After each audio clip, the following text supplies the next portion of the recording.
똑똑 취업으로 가는 첫 관문. 친절히 안내해드립니다. 취준생을 위한 취업 정보쇼 Doing Yourself DIY 자기소개서. 네, 각종 취업 정보와 자기소개서 작성에 대한 궁금증 전문가와 함께 알아봅니다. 권혁준 경제평론가, 박현민 편집장 모셨습니다. 안녕하세요. 네, 안녕하세요. 권혁주입니다. 네, 안녕하세요. 박현민입니다.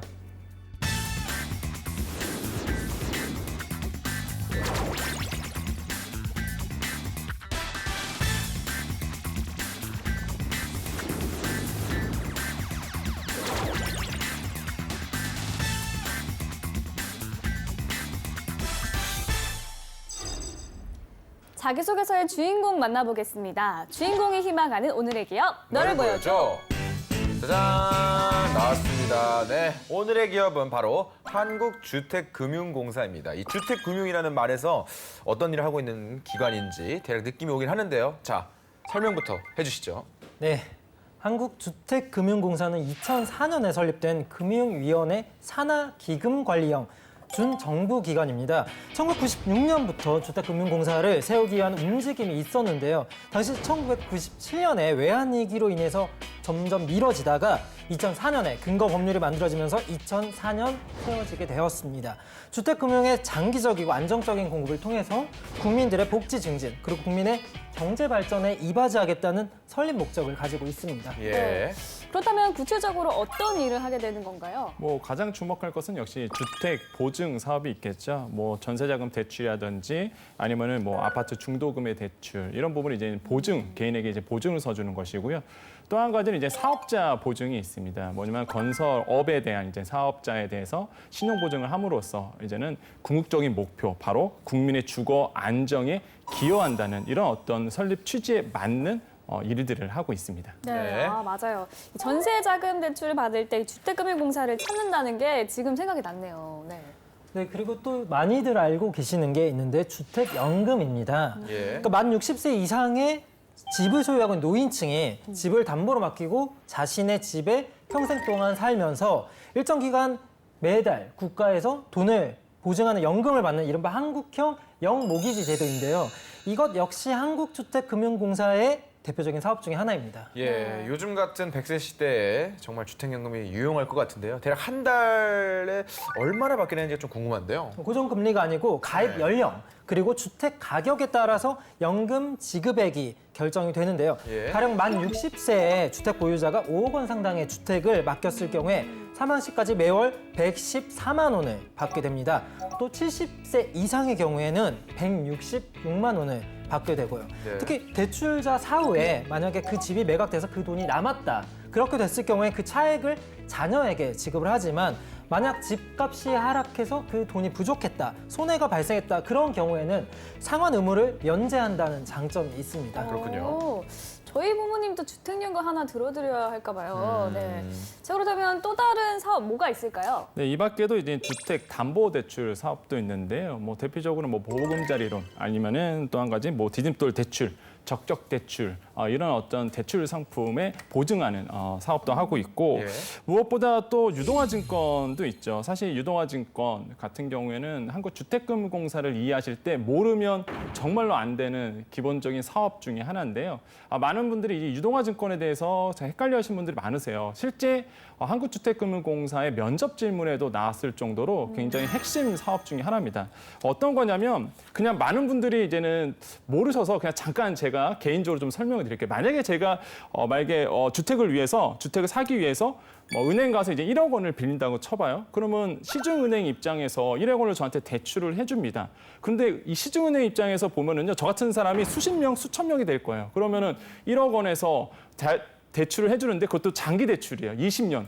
그러면 수억 원, 수천억을 20년 또 나눠서 받거든요. 리스크가 굉장히 커질 수밖에 없죠, 시중은행은. 그러다 보니까 뭐냐면 시중은행은 바로 담보를 잡고 그 담보 채권을 가지고 이걸 바로 한국주택금융공사에 채권을 양도하게 됩니다. 한마디로 말하면 한국주택금융공사가 그 채권을 양수하게 되죠. 그러면 그 채권을 가지고 유동화를 시켜요. 그러니까 현금화 시켰다는 얘기입니다. 뭐냐면 신탁 계정을 통해서 바로 투자자와 만나고 투자자가 그 채권을 삼으로 해서 그게 유동화됨으로 해서 실제로 그 돈이 다시 거꾸로 이제 가는 거죠. 시중은행 쪽으로 가서 그 시중은행은 리스크가 해지되는 이렇게 그러니까 한마디로 대출 담보 채권을 가지고 유동화시키는 작업이거든요. 그렇기 때문에 공공의 이익에 맞게끔 하는 것이죠. 이게 바로 MBS, 우리가 유동화 증권이라고 얘기합니다. 그래서 이 핵심의 어떤 메커니즘, 이거는요, 꼭 취준생 준비 중이시라면 꼭 이해를 하셔야 되는 메커니즘이다라고 말씀을 드리겠습니다. 네. 자, 그러면 오늘의 기업에 대해서 요약해서 설명 부탁드립니다. 오늘 얘기하는 한국주택금융공사 현황을 말씀드리면 설립일은 2004년 3월 1일로 돼 있습니다. 기관장은 이정환 사장으로 돼 있고 매출액은 한 3조 3천억 원, 인원 현황은 한 829명, 그다음에 영업이익은 한 2,700억 원, 당기순이익은 한 2,300억 원인데 사실 공공기관 같은 경우에는 영업이라든지 당기순이익은 그렇게 중요치 않아요. 왜냐하면 기본적으로 공공기관 같은 경우에는 국민의 어떤 복지 증진이라든지 국민을 위한 기관입니다. 그러다 보니까 수익 사업을 하는 목적은 아니거든요. 그래서 우리가 경영 목적을 본다면 이런 얘기가 있습니다. 국민 행복과 함께 성장하는 최고의 주택금융기관. 그다음에 서민 주거 복지 향상을 위한 삶의 질을 개선한다. 그러니까 무슨 뭔가 수익을 많이 남긴다. 뭔가 이런 얘기는 아니잖아요. 말 그대로 국민을 위해서 탄생된 금융 복지 아니면 주택금융 복지다라고 말씀을 드리겠고요. 전략 목표 있습니다. 생애 주기 맞춤형 공적 금융자금 플랫폼 구축도 있고 지속 가능 미래 성장 동력 확보하겠다 이런 얘기도 있고요. 또한 사회적 가치 기반으로 해서 경영 체제를 확립하겠다라는 어떤 기본적인 전략 목표를 가지고 있는 어떤 기관이고 마지막으로 연역이 중요한데요. 우리가 그 수많은 연역을 다 볼 필요는 없고요. 핵심적인 것만 말씀드리면 2017년도 5월에 MBS 발행 200조 원을 돌파했다는 사실 유동화 증권 굉장히 중요하다고 말씀을 드렸습니다. 그게 200조 원을 돌파했다. 그다음에 주택연금 오늘 우리가 할 얘기인데 또 주택연금 신규 가입자가 2018년 1월에 5만 명 돌파했다는 연역도 우리가 좀 눈여겨봐야 된다라고 말씀을 드리겠습니다. 인증 같은 경우에도요. 딴 거는 보실 필요 없고요. 최근 인증 상 받은 거죠. 부패방지 대통령 표창 수장에서 국민 권위로부터 받은 게 있는데 이게 18년도 2월에 받았어요. 그래서 굉장히 청렴도나 이런 점에서도 굉장히 잘 하고 있는 공공기관 중에 하나다라고 말씀을 드리겠습니다. 네. 자, 그러면 다음 코너로 넘어가 보겠습니다. 자기소개서 작성에 필요한 이슈를 선정해 봅니다. TMI 이슈 가이드 함께 하시죠.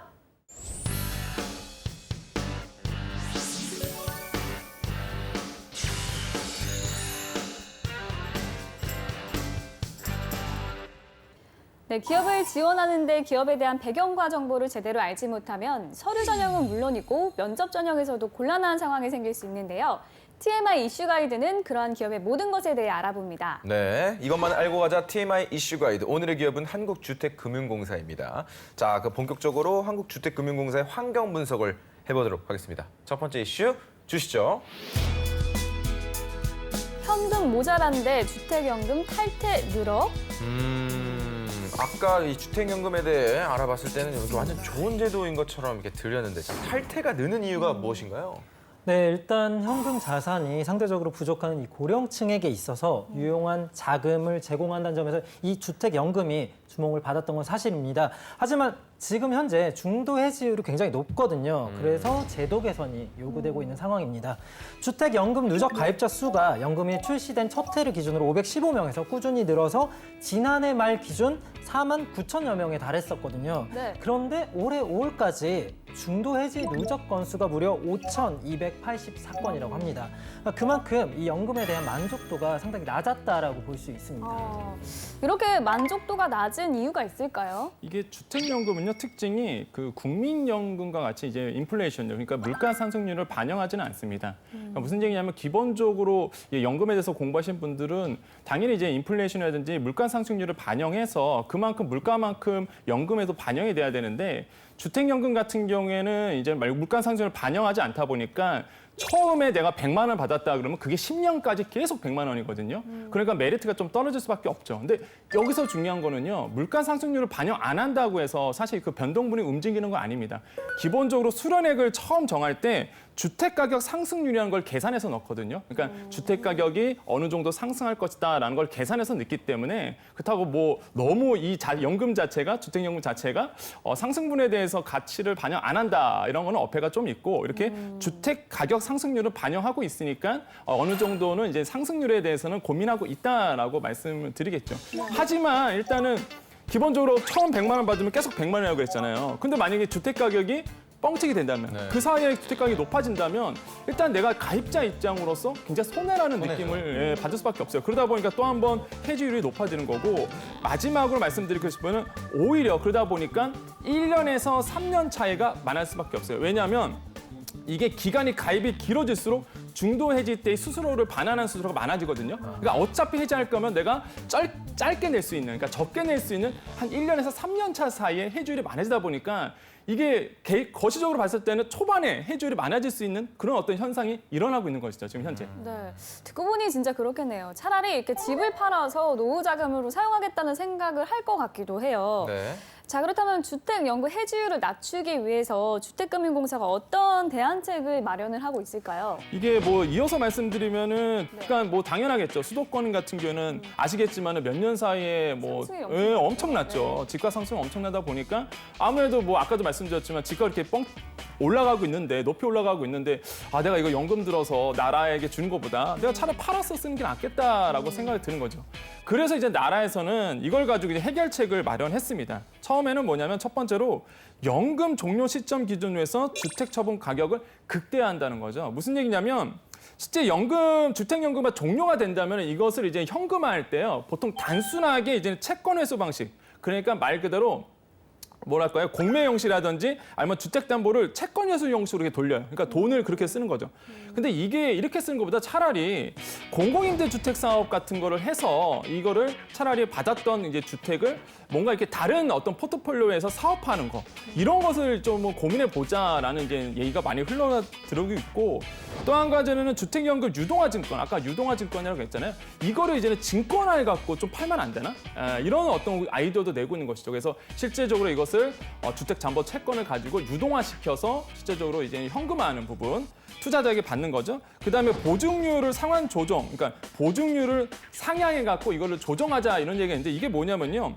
그러니까 보증률을 상향하게 되면 담보력 상승이 일어납니다. 담보력 상승이 일어난다면 당연히 뭐가 되면 그 결과 월 지급금을 많이 지급할 수가 있거든요. 그러니까 이런 어떤 현상에 대해서 이렇게 세 가지의 어떤 리스크를 해지할 수 있는 방안을 마련하고 있고 실제적으로 요거는 만약에 이렇게 해결책처럼 된다면은 주택연금 같은 경우는 기본적으로 소비자들에게 금융 소비자들이 어떤 느낌이 있냐면 나에게 굉장히 혜택이다. 왜냐하면 노후 자금이 없을 때 굉장히 큰 혜택을 주거든요. 이제 인식은 좋아요. 인식은 좋은데 초반에 해지율만 좀 다실 수가 있다면 충분히 주택연금 같은 경우에는 노후 때 필요하다. 그래서 아마 제가 보기에는 만약에 면접이나 아니면 자소 썼을 때 이런 어떤 해지 방안에 대해서 해결책에 대해서 쓴다면 좋은 점수를 얻지 않을까 우리가 생각해 볼 수가 있겠습니다. 네.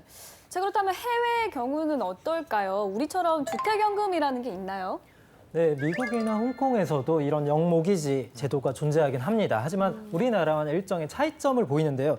우리나라의 주택연금이 노후의 약간 복지 측면에서 작용이 돼서 어르신의 생활비 지원을 주로 하고 있다면 미국의 대표적인 영모기지 상품은 그 고령자의 목돈 사용, 예를 들면 주택을 구입한다든지 아니면 담보대출 상환 등을 위한 금융상품적인 성격이 강하다고 했었죠. 국내에서는 복지라고 했으면 약간 차이가 분명하게 있는 거죠. 네. 그렇군요.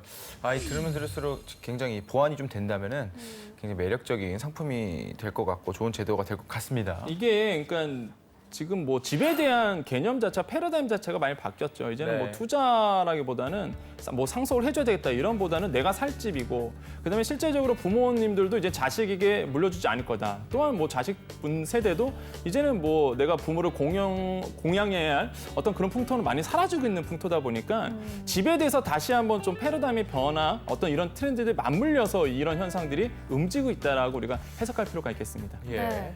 네, 한국주택금융공사가 앞으로 주택연금을 어떻게 재정비해 나갈지 지켜봐야 할 것 같습니다. 자, 그럼 계속해서 다음 이슈 확인해 보겠습니다. 네. 다주택자 적극대출 이용 원천 배제.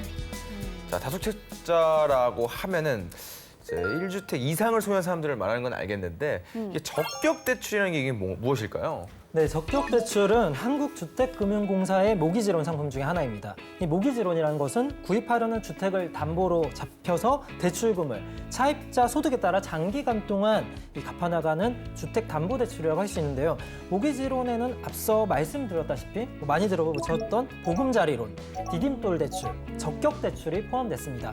그중 이 적격대출이란 것은 시중은행을 통해서 정말 최장 30년간 저리로 공급하는 장기 고정금리 대출 상품입니다. 네.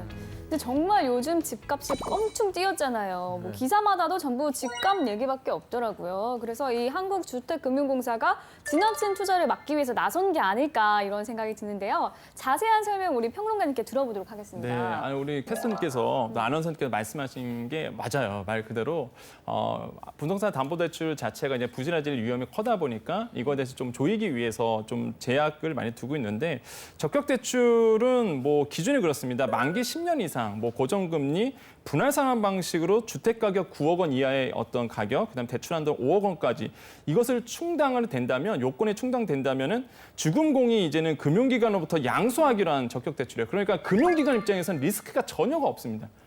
리스크가 뭐가 있어요? 말 그대로 주택금융공사에서 보증해준다는데 부세질 위험이 없죠. 그러다 보니까 적격 대출을 많이 해줬어요.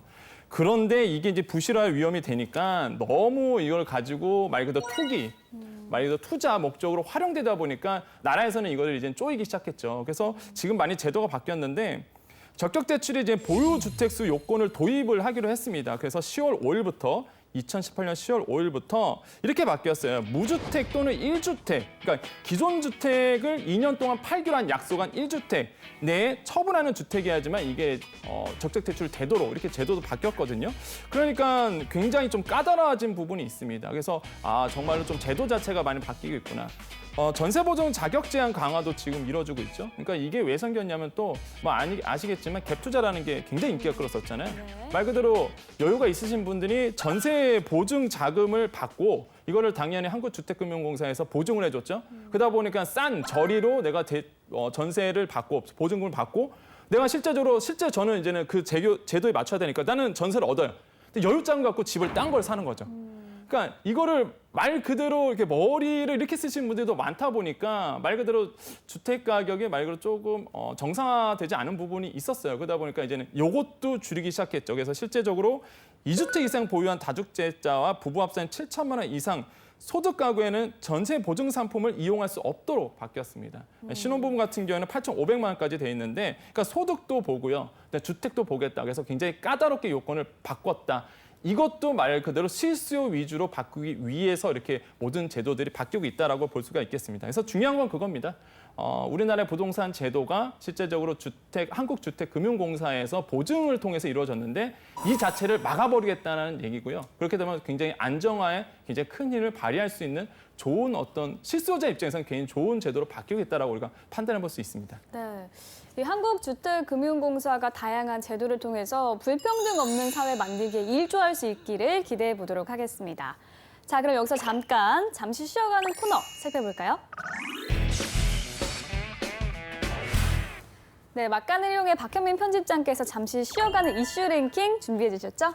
네, 그렇습니다. 지금 저희는 한국주택금융공사에 대해 알아보고 있는데요. 네. 유독 오늘따라 약간 어려운 부동산 용어들이 꽤 많이 등장해서 어려워요. 정희 씨 얼굴 거의 하얗게 질린 듯한 느낌이 좀 듭니다. 지금까지 그냥 고개만 끄덕이고 있습니다. 네, 그래서 제가 착실하게 준비했습니다. 네. 오늘 이슈 랭킹 주제를 먼저 확인해 보겠습니다. 뼈가 되고 살이 되는 부동산 용어. 자, 여러분들이 알고 있는 부동산 용어 어떤 게 있으신가요? 제곱미터.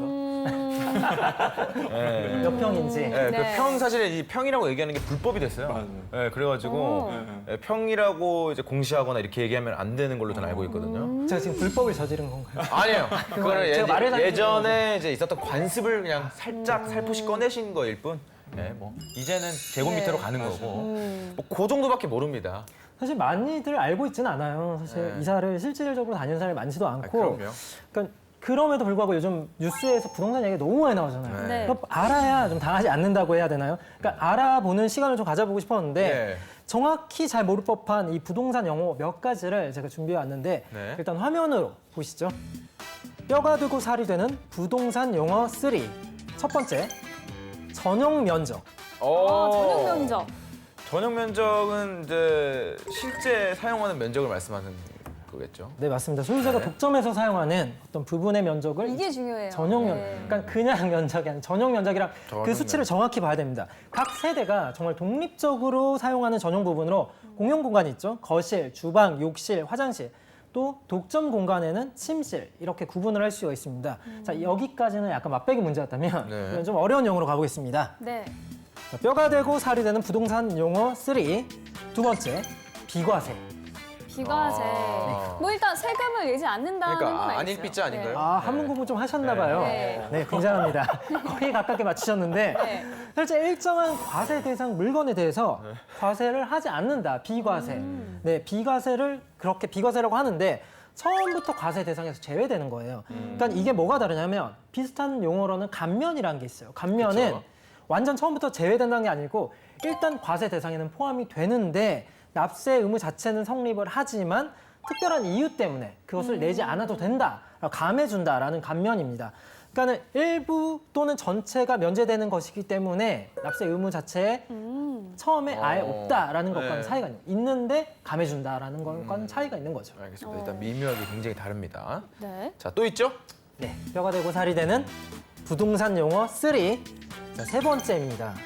공매. 공매. 뭐 저희 보통 이제 경매는 좀 아는데 경매도 사실 잘 몰라요. 그냥 들어만 봤죠, 단어로. 공매도 막 이런 것도 들어본 것 같은데. 공매도 이런 뭘까요? 글쎄요. 공적으로 예. 그냥 아는 척 하신 거 아니에요?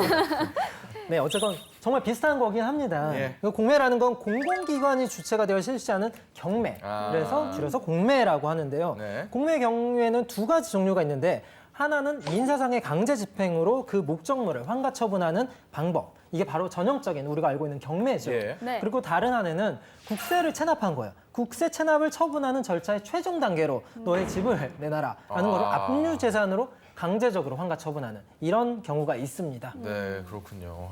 이게 좀 그래도 박 팀장님께서 네. 예, 말씀해 주시니까 팀장님 되네요. 예.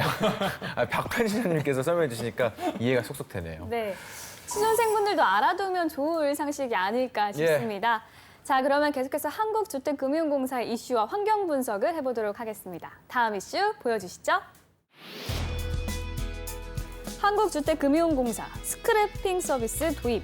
네. 아무튼 스크래핑이 뭔지 몰라도 어떤 서비스를 현 시대에 도입한다는 건 좀 더 편리해진다는 얘기거든요. 그런 거 아닐까요? 우리가 뭐 신문 스크랩 한다고 하잖아요. 아. 뭐 그런 게 뭔가 모아주고 이런 거 아닐까요? 네, 그렇죠. 이렇게 피부 스크랩도 하죠. 아, 그거는 긁어내는 긁어내는. 거. 네. 그래서 뭔가 좀 안 좋았던 불편했던 제도를 긁어내는 서비스를 할 수도 있겠다는 생각을 해보는데 아무튼 우리 박 편집장님의 도움이 필요합니다. 피부보다는 아무래도 신문 스크랩에 좀 더 가까울 것 같은데 네. 뭔가 어떤 거를 할 때 어떤 서류들을 많이 모아야 되는 경우가 맞습니다. 많잖아요. 그런 걸 네. 스크랩이라고 할 때 맞아요. 이 스크래핑이란 필요한 고객 데이터를 해당 회사가 고객 대신, 그러니까 박재정 씨가 원하는 그 스크랩을 네. 회사가 대신해주는 경우를 말하는 자동에서 수집하는 네. 그런 방식을 말합니다. 한국주택금융공사의 경우에는 고객의 서류 제출에 대해서 불편을 줄이기 위해 모든 상품에 대해 이 스크래핑 서비스를 도입을 추진하겠다라고 밝혔습니다. 그러면 진짜 편리해지겠네요. 예. 사실 저도 전세자금 대출 받을 때 서류 내는 게 제일 힘들었거든요. 그러니까 이게 도입이 되면은 고객 입장에서는 아까 말씀한 것처럼 이제 서류 띄는 거 이게 이제 간편해지는 것이고 만약에 공사 입장에서는 이제는 그거를 다 일일이 모아서 볼 필요 없이 이제 전산화되다 보니까 이제 업무의 효율성도 높아지고 특히 4차 산업혁명 시대잖아요. 그에 걸맞춰서 갈 수 있다는 어떤 장점들 이런 것들이 이제는 고객도 좋고 공사도 좋고 굉장히 좋은 서비스라고 말씀드릴 수 있습니다. 네. 그렇다면 더 자세한 설명 부탁드릴게요. 네, 스크래핑 서비스가 뭐냐면 이런 겁니다. 딱 내가 하는 게 아니라 내가 이제는 나의 개인정보 동의라든지 아니면 스크래핑 서비스의 동의 가입을 공사 쪽에다가 이제 허용을 하면 공사가 그걸 말 그대로 AI나 아니면 빅데이터를 돌려서 말 그대로 싹 수집을 하는 거죠. 스크래핑 해갖고 실제적으로 나는 단추 하나에 모든 정보를 알아서 해주는 서비스라고 말씀드릴 수 있습니다. 그러니까 만약에 이게 실현 가능이 되고 그다음에 좀 더 고도화된다면 주택금융공사, 한국주택금융공사를 이용하는 모든 고객들은 단추 하나로 되다 보니까 너무 편리해지는 거고요. 굉장히 4차 산업혁명에 맞게끔 공사가 머리를 많이 쓰고 있다. 근데 또 한 가지 볼 게 이런 서비스도 지금 준비 중에 있습니다. 바로 그 블록체인 기술인데 또 공사 입장에서는 가장 중요한 게 개인정보의 어떤 그 보관할 때 민감성이에요. 그래서 블록체인이라는 게 정보를 나눠서 분산해서 쓰기 때문에 어떤 개인 정보를 활용할 때 굉장히 도움이 되거든요. 그래서 한국인터넷진흥원과 최근에 업무 협약을 맺었습니다. 어떤 협약을 맺었냐면 우리가 보통 뭐 안내문 고지를 할 때나 아니면은 뭐 서류 같은 걸 발송할 때 이걸 온라인 등기로 보내면 아까도 말씀드렸지만 해킹의 위협 이런 게 있었거든요.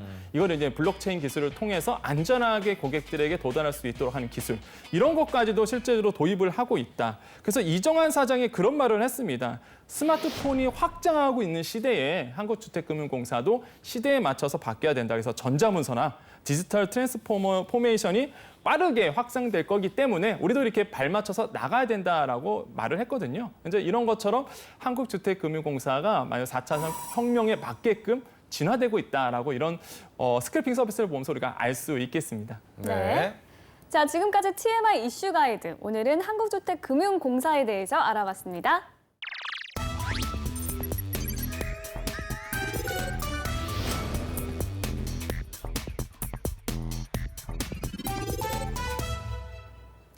네, 오늘 주인공의 프로필을 살펴볼 텐데요. 오늘의 지원 직무는 한국주택금융공사 청년 인턴직 지원자입니다. 자, 그렇다면 오늘의 주인공이 관련 기업에 얼마나 적합한 인재인지 간략하게 프로필부터 보도록 하겠습니다. 남성분이시고요. 나이가 24입니다. 취미와 특기는 조깅, 물건 판매라고 하고요. 전공은 경영학과네요. 학점은 3.5점이고요. 언어는 토익이 700점이라고 합니다. 대내 활동으로는 SH 수협은행 대학생 홍보대사 활동, 그리고 교내 역사 토론 동아리 활동, 그리고 교내 취업 동아리 활동 이력이 있네요. 네. 자격증은 펀드 투자 상담사, 그리고 신용 분석사를 보유하고 있습니다.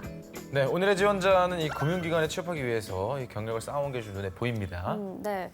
그렇다면 평론가님께서 보시기에는 기업에 어떤 점을 어필하면 좋을까요? 사실 뭐 저는 자격증보다는 조깅이 눈에 확 들어와서 뭔가 조깅하면 물론 뭐 아침 조깅도 있지만 저녁 조깅도 있고 일단은 조깅 뭔가 자신의 어떤 체력이라든지 자기 관리에 대한 어떤 부분들 이런 부분들이 좀 눈에 많이 좀 들어옵니다. 네. 자, 그렇다면 2부에서 본격적으로 자기소개서 보면서 지원 분야에 적합한 인재인지 확인해 보겠습니다.